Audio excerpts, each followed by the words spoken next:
Les amis, bonjour à tous, j'espère que vous allez bien et que tout se passe pour le mieux pour vous les amis.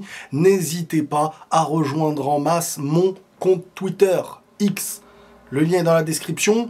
Vous pensez que vous êtes abonné, mais en fin de compte, vous ne l'êtes pas parce que c'est un nouveau que j'ai refait, parce que l'autre avait sauté. Donc rejoignez-nous, on est dans les, je sais plus, 30 000 et quelques, et on était 200 000 et quelques. Donc il y en a plein parmi vous qui ne sont pas inscrits. Si vous étiez pas réinscrit au nouveau, dites-le moi dans les commentaires. J'ai besoin de voir un peu vos têtes, parce que vous êtes peut-être un peu bizarre. Il y a moyen de mettre... Bon, bref. Les amis, j'espère que vous vous portez bien. Aujourd'hui, on va revenir sur de l'actualité football. On va revenir sur les propos d'Eden Hazard dans l'interview exceptionnelle faite par Zach Nani. Et au passage, félicitations à Zach Nani. Bravo à lui pour son avancée, ses succès, ses exploits, genre buteur et tout. C'est vraiment son avancée, ça me fait vraiment plaisir pour lui. Et au-delà de ça, il aura les droits du championnat saoudien sur sa chaîne Twitch. Je crois que c'est une première mondiale, un truc comme ça. Bravo, bravo. Faut admettre les bravos. On est sur X et vous m'avez posé plusieurs questions. Le recrutement du Real à l'instant T te semble-t-il suffisant pour les résultats différents de ceux de la saison dernière? Pour des résultats différents de la saison dernière. Alors, suffisant, on n'est jamais dans le suffisant parce qu'il y a des choses à combler qu'on n'a pas comblées. Maintenant, côté Real Madrid, je vous ai déjà répondu à ça la dernière fois, je crois. Je vais le refaire quand même. T'as une équipe capable de te battre si t'as un collectif qui est bien travaillé tactiquement. Tu as des individualités, sur chaque ligne, tu as des joueurs. Maintenant, oui, tu n'as pas remplacé Kroos, tu n'as pas remplacé Modric. Et qu'est-ce que va être Militao? Trois questions. Parce qu'après, tu récupères un Arda Güler qui ne jouait presque pas, voire jamais, tu comptais pas sur lui. Tu prends Mastantuono, mystère, mais moi je laisserai le temps à un jeune comme ça, au moins une saison, voire une à deux et demi d'adaptation. Alors après, si c'est un génie venu de nulle part, qu'on n'ait jamais vu et tout, on sait jamais. Mais c'est des joueurs sur qui tu ne peux pas compter comme ça, titulaire non-stop. Mais tu as des éléments, et donc oui, je pense que déjà, ne serait-ce que par l'idée d'un nouveau coach, une nouvelle relancée, des recrutements hyper intéressants. Huysen, c'est un recrutement qui va te faire du bien sur les 5-10 prochaines années. Hein. Il te changera beaucoup de choses. Après, tu as Carreras, Alexander-Arnold, tu as le retour de Carvajal que tu n'avais pas. T'as un nouveau coach, tu récupères Arda Güler, tu prends Mastantuono, t'as Gonzalo. On est quand même sur autre chose d'une saison passée où c'était un bazar sans nom. Devant, t'étais à 3 au lieu d'être à 2. T'as jamais trouvé une cohérence au milieu de terrain. Ton Kroos est parti, mais t'as pas fait jouer de nouveaux milieux. T'avais un Modric, mais Modric, c'était pas censé être un titulaire. T'as eu tes blessés en défense. Mendy blessé, Rudiger, il joue blessé. Militao croisé, Carvajal croisé. Bon, voilà, on est quand même sur autre chose, logiquement. Mais c'est footballistiquement que j'ai des attentes. Thibaut Courtois s'approche malgré tout, petit à petit, de la fin de sa carrière. Quel gardien verrais-tu? Je ne sais pas.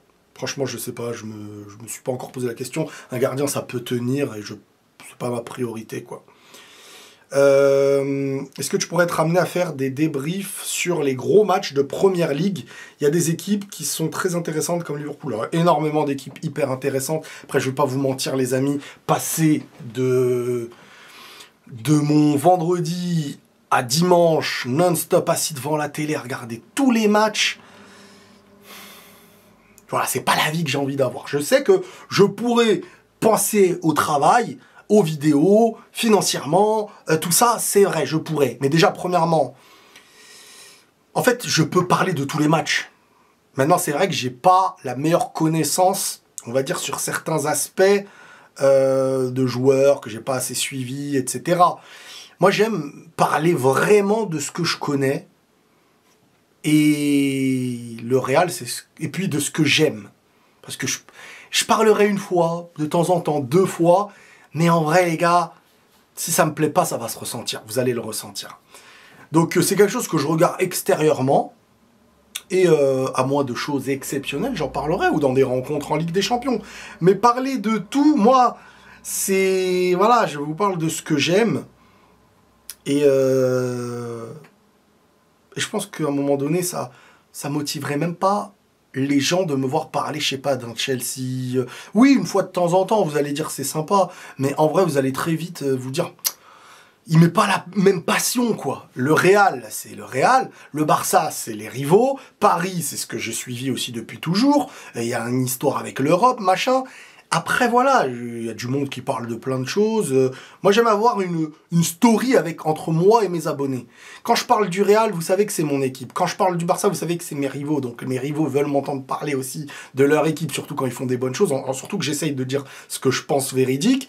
Et Paris, j'ai un rapport à Paris. C'est la France. J'ai grandi à Paris. J'ai aimé Paris à une époque. J'ai moins aimé Paris à une autre époque. Il y a une histoire avec Paris. Tout le monde a envie d'entendre Paris.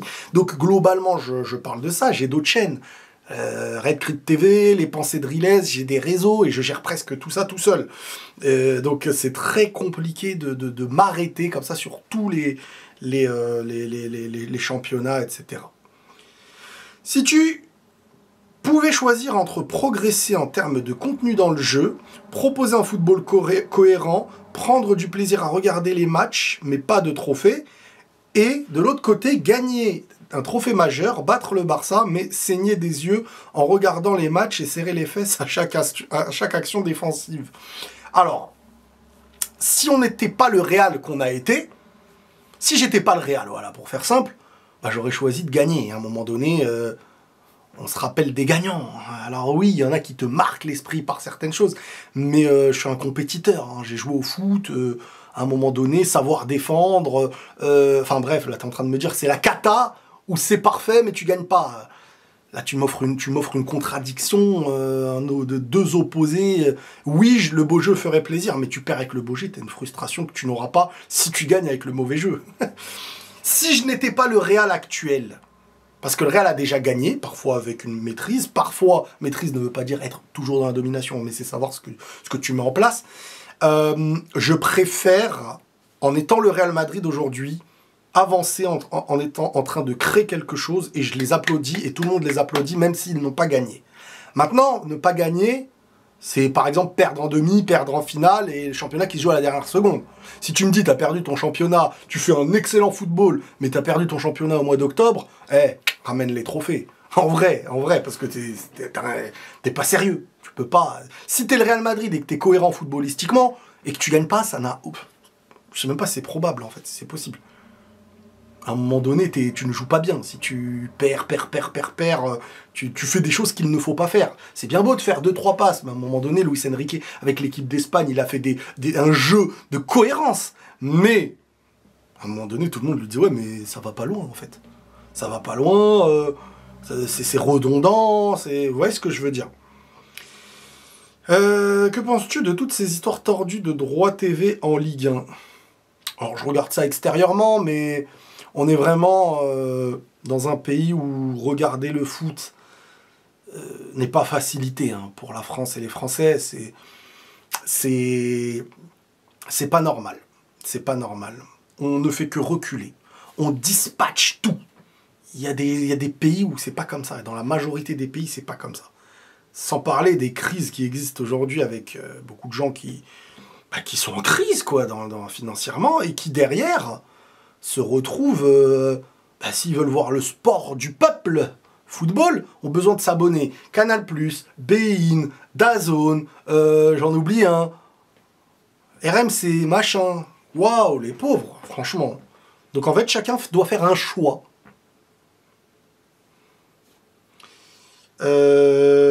Est-ce que tu penses qu'Hendrick est capable d'être dans le 11 titulaire? Alors Hendrick déjà, non, pas dans le 11 titulaire encore, il y a trop de joueurs devant lui pour l'instant. Mais le numéro 9, Hendrick, j'ai vu que ça faisait parler, certains m'ont posé la question, qu'est-ce que j'en pense?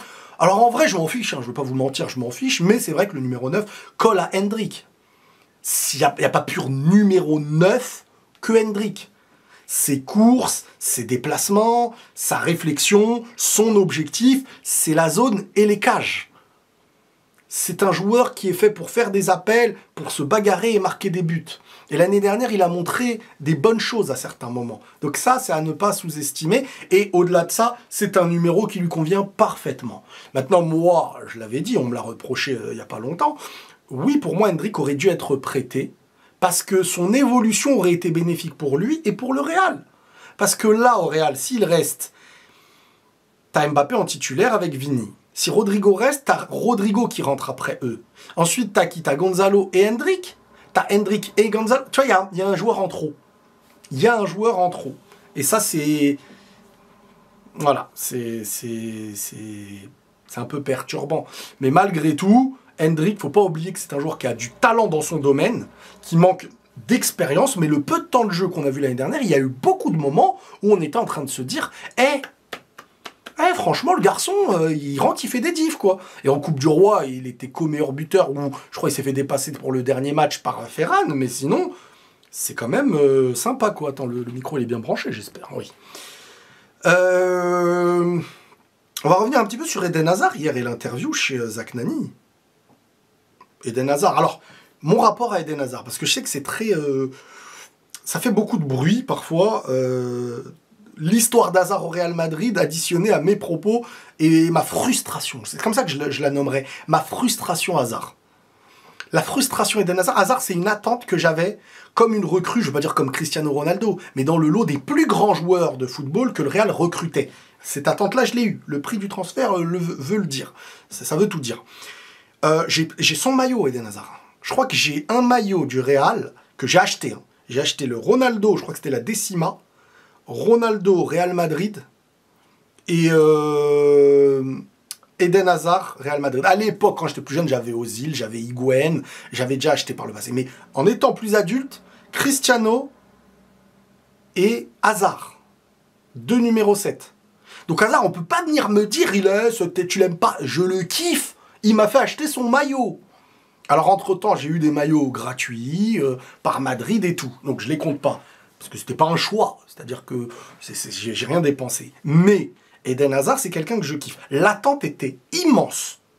Et ensuite, voilà. Ensuite, il y a le constat. Le constat, je suis pas le premier. À Madrid, j'en ai discuté. Hein.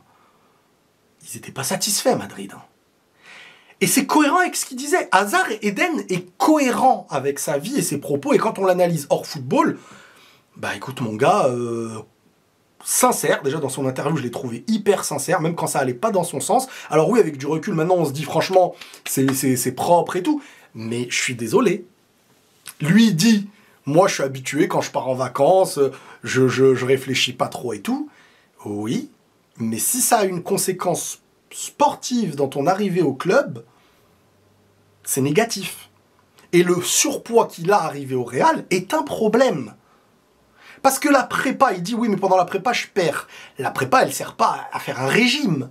La prépa, elle sert à te mettre au niveau, enfin à te préparer, non pas à faire un travail qui est censé être fait avant. Donc déjà, tu arrives avec un travail à faire en plus du travail d'une prépa qui est chargée, hein, une prépa parfois. Hein. Donc Hazard, déjà là, il a un gros tort, c'est qu'il a dit 3-4. Je crois qu'à l'époque, ils avaient dit 7 ou 8. Alors peut-être qu'il a raison dans ce qu'il dit, hein, mais déjà, ça, c'est un gros problème professionnel quand tu arrives à ce prix-là au Real Madrid. Et bizarrement, des choses ont découlé. Parce que quand tu n'as pas eu la meilleure hygiène de vie, les blessures sont plus faciles à avoir. La récupération d'une blessure pour revenir sur un terrain est plus longue à avoir. Donc en fait, oui, il y a des blessures qui ne sont pas obligatoirement le fruit d'une mauvaise hygiène de vie, mais la mauvaise hygiène de vie a des conséquences plus graves sur quelque chose qui n'est pas obligatoirement lié à la mauvaise hygiène de vie. Par exemple, je me détruis le poignet. Si j'ai une très bonne hygiène de vie, j'ai plus de possibilités d'aller mieux, plus vite que si j'ai une hygiène de vie qui n'est pas à la hauteur des demandes sportives du Real Madrid. Donc déjà, il y a eu un retard. Il vient avec un retard de quelque chose. C'est quelque chose qu'il admet, c'est pas un joueur qui se bat pour les buts, c'est pas un joueur qui se bat, c'est un joueur qui aime prendre du plaisir. Ma psychologie se rapproche de lui, sauf que lui était au Real Madrid. Et quand ça marche sportivement, ça marche. Mais comme l'ont déjà dit des mecs comme Eto'o et tout, à un moment donné, si tu travailles pas, tu peux t'appeler Ronaldinho qui tu veux. Le talent, voilà. Alors lui, il a évoqué l'idée que ça se passait bien en interne, oui, mais je sais aussi qu'en interne, il y avait une frustration, Eden Hazard. C'est pas normal. Quand tu vois le joueur, ce qu'il touchait, t'es dans le club, je vais pas dire le plus exigeant du monde, mais t'es dans le plus grand club de l'histoire, et que tu te contentes d'être satisfait parce que ça se passe bien, t'es content, et tu te bats pas pour... C'est ta psychologie, moi je la respecte, il n'y a pas de problème, elle est plus proche de la mienne et tout, sauf que moi, je joue avec mes potes. Et là, c'est le Real Madrid. Et pour preuve, lui-même, à la fin, il a fait ce geste de laisser une dernière année de contrat et de partir en laissant des millions au Real Madrid, parce qu'il sait, au fond, que ça s'est mal passé. Donc beaucoup de ces blessures, certes, sont mal tombées avec le Covid, machin et tout, il y a des choses qui s'expliquent. Mais le départ, ça commence mal. Et ça découle. Et c'est là où moi, après, je reprochais à Hazard beaucoup de choses. Je reproche à Hazard parce que on a un regret de malade mental, les gars. Qu'on le veuille ou non, on est dans le regret. Un regret, les gars, de... On parle de l'un des meilleurs joueurs et techniquement, possiblement, top 3 meilleurs balles au pied pour lui prendre la balle. Donc forcément, moi j'ai eu beaucoup de regrets vis-à-vis de ça. Ton avis sur le départ d'Inigo au Barça, quel joueur pour le remplacer? Alors côté Barcelone, Inigo qui part libre pour libérer de la masse salariale, si je ne me trompe pas, au niveau du salaire, pour inscrire un joueur. Je ne sais pas si ça suffira pour inscrire 2 joueurs, mais au moins pour inscrire un joueur. Le Barça, comme je vous le dis, est dans une phase où ils doivent faire des sacrifices et les joueurs ont un poids sur les épaules qui est le poids du club. Tout simplement, ils ont le poids de la direction, le poids du club, de l'image. Et franchement, que ce soit Flick et tous les joueurs sur le terrain, tous, moi je dis bravo. Bravo parce que la saison dernière, ils permettent de... Parce que le moindre faux pas, c'est une catastrophe derrière. Le gros faux pas fera naître une catastrophe derrière. Et c'est pour ça que moi, quand... Tu vois, Lamine Yamal et tout, mais ils tombent... c'est une bénédiction pour eux. Dans un moment comme ça, parce que devoir vendre pour libérer des salaires, c'est pas des joueurs que t'aurais vendus. Allez, tu te dis, bon, machin, s'il y en a un qui peut partir, ça nous arrangerait et tout. Parce qu'à la fois, tu dois avoir la réflexion... comment dire, la réflexion financière au-dessus, et en même temps, la réflexion de, ouais, mais attention, faut rester compétitif. Et attention, parce qu'Araujo, s'il n'y a pas d'autres recrues défenseurs, alors certains me diront, ouais, mais Koundé peut-être, on ne sait jamais, on verra. Mais Araujo, il n'a pas pour moi, il a des qualités que d'autres n'ont pas. Hein. C'est-à-dire que sur l'aspect, en plus avec régularité de temps de jeu, il va revenir. Donc ça peut lui faire du bien. Mais il manque de cette... il n'est pas cohérent aux autres. Finesse, complexité tactique, cohérence. Lui, c'est beaucoup plus... demandez-moi de réfléchir un peu moins, mais t'inquiète pas sur l'impact, je serai là. Tu vois, c'est beaucoup plus ça, Araujo. Et c'est vrai que, en vrai, au Barça, à part lui, Vinicius, quand il était à son niveau, il n'y en a pas un qui pouvait le stopper. Le Araujo régulier, dans toute la ligne défensive du Barça, Vini, il pouvait s'amuser. C'est lui qui vraiment réussissait à faire sortir Vini. Alors oui, il jouait agressif, beaucoup de fautes et tout, mais c'est le jeu. Sortir un joueur comme Vini de son match, Araujo, il était très très fort sur ça.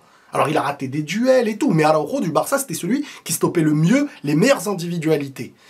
Maintenant, c'est par le collectif que le Barça joue comme ça. C'est un échec d'arriver à se dire il faut un joueur pour un joueur et tout. Le Barça, dans sa psychologie, n'a jamais été aussi bon que quand c'est les autres qui doivent réfléchir et pas toi. Toi, c'est on applique notre football. Nous, par notre football, on a le ballon et maintenant on a les individualités pour faire la diff. Derrière, ça sert pas à être attends, je vais défendre 1 sur 1 sur Mbappé, 1 sur 1 sur Vini. Tu vas réussir ton action offensive, ok, mais non, on va en réussir 10. Et on va t'en empêcher par notre aspect très haut d'avoir le ballon et d'avoir plus d'occasions que nous. Donc par mathématiques, c'est eux qui s'en sortiront. Maintenant, Araujo, c'est pas cette réflexion, lui. Araujo, c'est mon duel. Et c'est pas assez cohérence collective, tactique, placement, pour moi. Donc, à voir, je sais pas s'ils vont recruter ou s'ils vont recruter quelqu'un qui va toucher beaucoup moins, peut-être. Le Barça a cette chance d'être le Barça aussi, et donc forcément, tu as toujours des joueurs qui voudront venir, hein. Ah oui, il y a eu le match amical secret là hier là. On nous a annoncé 1001 choses. Match qui est pas diffusé, t'apprends. Qu'Mbappé a fait plus d'efforts défensifs que toute la planète, que Militao marque du milieu de terrain de son camp. Les caméras elles bug quand il y a... Parce que je sais pas moi. On verra. On verra. Pour l'instant, moi, je n'entends tout ce qu'on me dit, là. Le jeune, c'est un génie. Mbappé fait tous les efforts. Militao, c'est devenu Xabi Alonso. Il tape des... J'attends de voir de mes yeux. J'attends de voir de mes yeux. C'est comme toutes les images qu'on nous dit à l'entraînement. J'étais choqué de... ça y est les gars, j'ai l'expérience. Hein. Ça fait 15 ans, 15-20 ans, j'entends des trucs comme ça. Si vous voyez Eden Hazard à l'entraînement, ce qu'il faisait côté Real, ou Kubo avant la saison et tout, tu te dis, mais on a Messi. C'est pas la même chose. Le défi que l'immigré parisien devait faire pour l'Euro a été fait. Vous voulez le terminer, le pauvre. Déjà, merci à lui encore une fois d'avoir offert des maillots à mes abonnés. Hein. Mes abonnés, ils sont très très contents sur Insta, le lien est dans la description. Très contents de recevoir les maillots qu'il a fait gagner à ma commu. Et donc le défi de l'Euro de la dernière fois, c'était de prendre un maillot et de dire 0 Ligue des Champions Paris. Ils en ont une. Ce serait humiliant pour nous de lui faire ça maintenant, ça y est.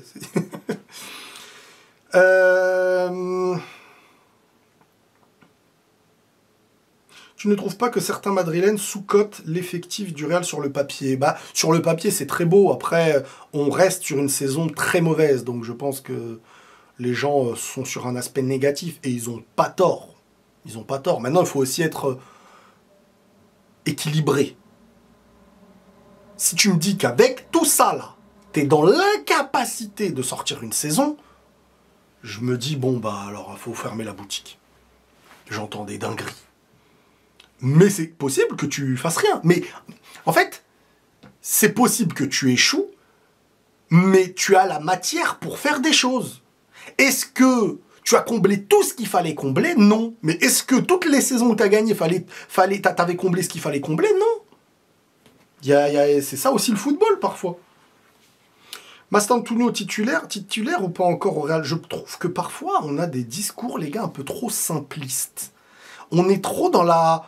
Un joueur arrive, il vient d'Argentine, il a jamais joué en Europe, il a 18 ans, titulaire indiscutable au Real, machin, mais on n'a rien vu de lui. S'il arrive à rentrer une fois par match, ce sera une victoire déjà. À moins qu'on ait le génie. Et j'attends de voir, encore une fois. J'attends de voir. Tu penses... Ah ouais, l'interview d'Hazard, c'est bon que je l'ai fait.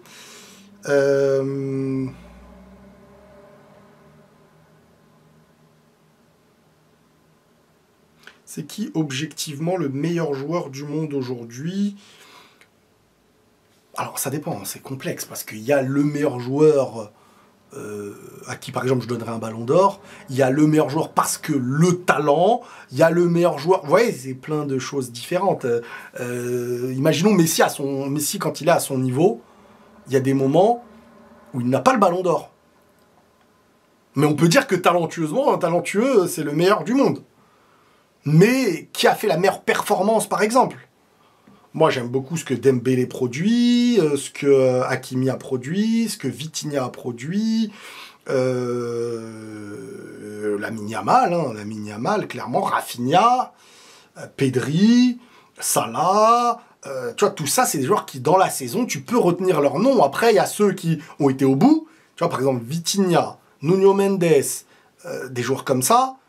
Ça a gagné la Ligue des Nations, ça a battu des grandes équipes nationales, ça a gagné la Ligue des Champions, on est sur... voilà. Après, tu as Hakimi et Dembélé qui sont les deux noms qu'on se dit gagnants de la Ligue des Champions, hyper importants, décisifs, visuellement, dans les plus gros moments, etc. Et ensuite, tu as Lamine Yamal, le talent de la saison. Le talent de la saison, il n'y a pas plus haut sur la visibilité du rapport au ballon en termes de talent sur la saison. Pourquoi tout le temps tu dis Mbappé, Riles c'est Mbappé? Alors j'essaye de faire de plus en plus attention en disant Mbappé et pas Mbappé, mais c'est le réflexe, je suis désolé, c'est le réflexe, peut-être que... Et donc des fois je dis Mbappé, des fois mais comme j'ai toujours dit Mbappé, on dirait que quand je dis Mbappé, je dis même pas le même nom. Et je sais qu'il y a une personne, à chaque fois elle veut me reprendre, j'essaye de faire attention mon frérot, c'est petit à petit, c'est pas... ça sort comme ça quoi, voilà. Ton avis sur la non-nomination de Pacho et Bradley Barcola. Il n'y a pas que eux deux, hein. On parle d'eux deux, mais Courtois, quand tu vois aussi sa saison, il y a plein d'autres joueurs. Mais moi, c'est surtout Pacho que Barcola qui me gêne. Parce que Pacho est un élément indispensable du 11 du PSG. Décisif, il a des images clés, et on est sur une saison où, si, je vais vous dire, ça c'est clair et net, je sais que beaucoup parlent, mais il y a un truc très simple en vrai, qu'il faut arrêter de dire oui mais il mérite, et tout. Il y a toujours des mérites, des pas mérites, le joueur il est plus connu donc il sera dedans, on a vu des dingueries, on dirait vous vous réveillez hier. Paris a 9 nominés, c'est un record, Paris a 9 nominés, donc il fallait diminuer pour mettre des autres. Sinon, à quoi ressemble un ballon d'or? Si tu mets la moitié des 15, des 30, tu entends mets 15, c'est une seule équipe. C'est pas un truc 100% objectif, c'est un truc médiatisé, il y a une cérémonie, il y a un truc à la télé, ils savent que tout le monde en parle. À quoi ressemblerait la vision qu'ils veulent partager du football si tu retires les plus grosses individualités du monde, que tu nous mets une majorité de défenseurs, même si c'était mérité, eh ben c'est pas la vérité absolue. C'est ça qu'il faut comprendre. C'est pas la vérité absolue. Il y a une vérité sur les 5 premières... Vas-y, le top 10. En vrai, le top 10, c'est ce que tu dois retenir d'un ballon d'or. Tout ce qui est derrière, il y aura de l'incohérence. Parce qu'ils prennent les restes des non-votes, parce que les non-nominés, parfois, méritent d'être nominés. C'est comme ça. Barcola mériterait, mais à leurs yeux, s'il fallait en sortir quelques-uns, le nom Pacho n'est pas un nom qui revient, c'est pas médiatisé, c'est allez... C'est l'un des derniers. Vous croyez que les mecs ils regardent tous les matchs? Vous croyez qu'ils ont tout suivi comme vous et moi? Qu'ils ont toutes les stats? Quand je parlais avec l'immigré parisien et qu'ils me sortaient les stats additionnées de Dembélé, mais le spécialiste il se dit waouh! Collectivement, individuellement, waouh! Donnez-lui le ballon d'or, ramenez-lui tout de suite! Mais le journaliste, tu lui dis qui est le meilleur joueur? Fais-moi un top 3. Dembélé, c'est un nom qu'il entend depuis 10 ans, ça l'a pas choqué. Lamine Yamal, première fois qu'il arrive, il voit que des trucs choquants dans sa tête. Donc il se dit, Lamine Yamal, c'est comme ça qu'ils pensent. Ils n'ont pas la cohérence que vous voulez leur trouver qu'ils n'ont pas. C'est important de le savoir. Donc Barcola, ils se disent, bon, attends, non, on n'est pas dans le 11, je vais pas mettre, alors qu'il y a d'autres joueurs possiblement à leurs yeux à mettre. Vinicius, moi, en vrai, Vinicius, s'il est pas dedans, ça me choque pas, hein. Je dis pas quoi, il n'y a pas Vinicius, c'est une dinguerie. Moi, je dis juste à des gens de prendre un peu de recul et de regarder les buts, de regarder les passes et de regarder le joueur qu'il est médiatiquement et mondialement. Ça ne veut pas dire qu'il mérite plus que ceux qui sont là. Ça veut dire que c'est logique pour une cérémonie des meilleurs joueurs du monde de mettre les meilleures individualités, même quand sur la saison elles n'ont pas été. Il y a des joueurs comme ça que tu retires pas comme ça. Mbappé, Vinicius, Bellingham, tous ces joueurs-là, c'est des joueurs, tu les retires pas. Tu les retires pas. Pour les retirer, faut qu'ils aient 35 ans dépassés et qu'ils jouent à l'étranger, j'ai envie de vous dire. Donc vous faites des longs débats d'objectivité quand avant vous ne les faisiez pas déjà. Ou alors peut-être que vous regardez le ballon d'or que depuis qu'il y a vos joueurs. Mais ça a toujours été comme ça. Des non-nominés qu'il fallait nominer. Les 10 premiers, prends les 10 premiers en compte. Le reste... c'est des noms, tu les verras parce qu'il faut qu'ils s'assoient et qu'il y ait une représentation. Maintenant, moi, je veux aussi vous dire, et c'est ma vision perso, là-dessus, je peux me tromper, hein, mais je pense vraiment pas que je me trompe. Je pense juste que, à force d'avoir entendu Vinicius nul, on oublie que même le Vinicius en duel avec lui-même et ce qu'il sait faire, si ce Vinicius, tu le mets dans une autre équipe avec ces stats-là, ou que tu donnes à, je sais pas moi, tu fais la saison de Vinicius pour Guirassy, et que tu regardes ce qu'il fait en étant titulaire au Real Madrid, tu vas dire, ouais, mais pour moi, il faut qu'il soit nominé. On est déçu de Vinicius. Mais est-ce que Vinicius, malgré qu'il nous déçoit, doit pas du tout être dans un top 30 avec des stats? Parce que les gens disent, ouais, mais les stats, à un moment donné aussi, il faut arrêter les jeux de... Les stats, c'est nul. Les stats, c'est des stats. Le foot est fait de stats. Un attaquant, il existe à travers des stats aussi. C'est pas parce que vous avez connu des attaquants comme Benzema que ça y est, tous les attaquants doivent à la fois être importants au milieu, à la fois être... C'est le football qui est comme ça. Vinicius, Mbappé, machin, ils ont des plus de... Ils sont dans les 30 et quelques goal assists. C'est des grands joueurs. Ça nous déçoit parce qu'ils n'ont pas pu le faire au bon moment, parce qu'ils n'ont pas... Mais c'est des grands joueurs. Décevants ou pas décevants, c'est des grands joueurs. Ils ont les stats. Et les stats, vous avez décidé qu'une saison entière, résumée, en fait, il ne faut pas s'arrêter qu'à des stats, mais une saison entière, c'est des joueurs qui ont fait des choses, qui ont fait naître ces stats-là.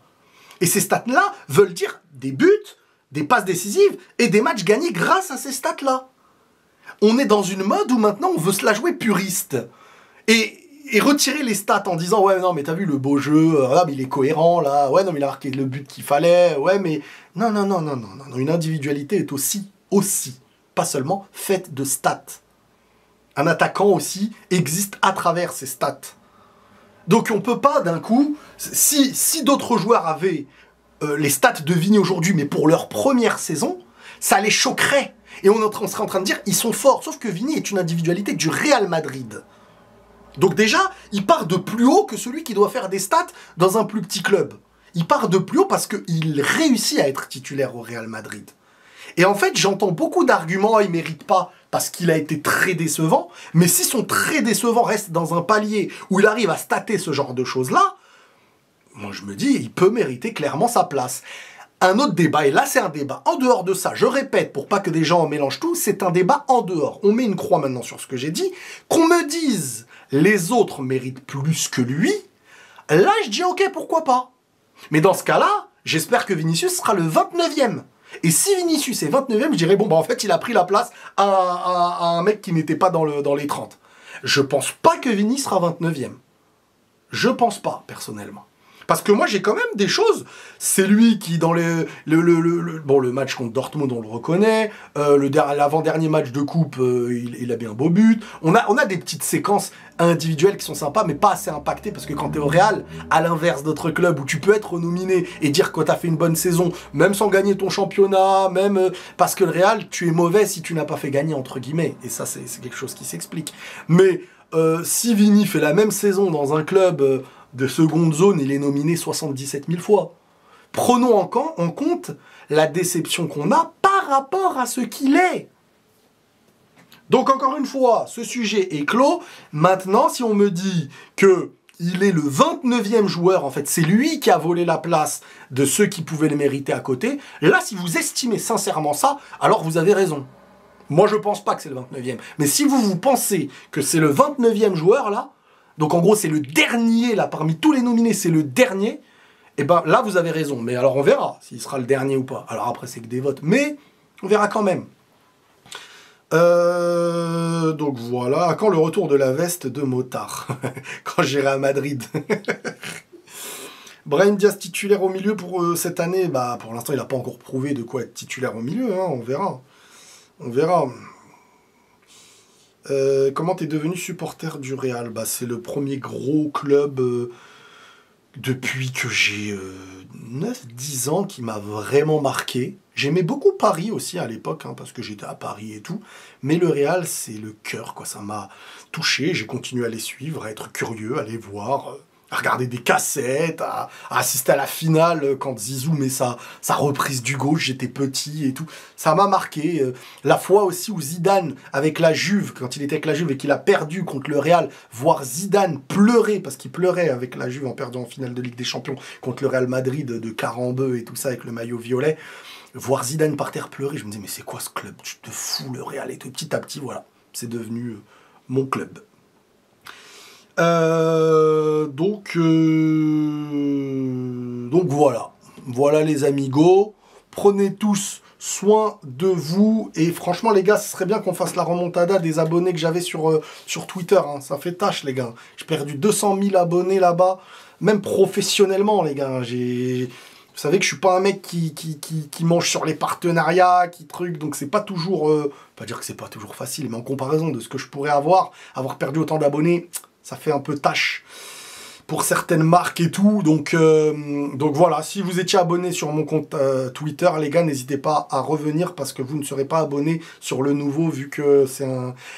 En fait, c'est compliqué. C'est un nouveau en ayant la même adresse, en fait. C'est ça qui perturbe, c'est que les gens vont croire qu'ils sont abonnés alors qu'ils ne le sont pas. Mais si j'avais pas repris cette adresse-là, quelqu'un l'aurait reprise à ma place et combien de fois j'aurais dû justifier que ce n'est pas mon compte? Et donc ça, c'est perturbant.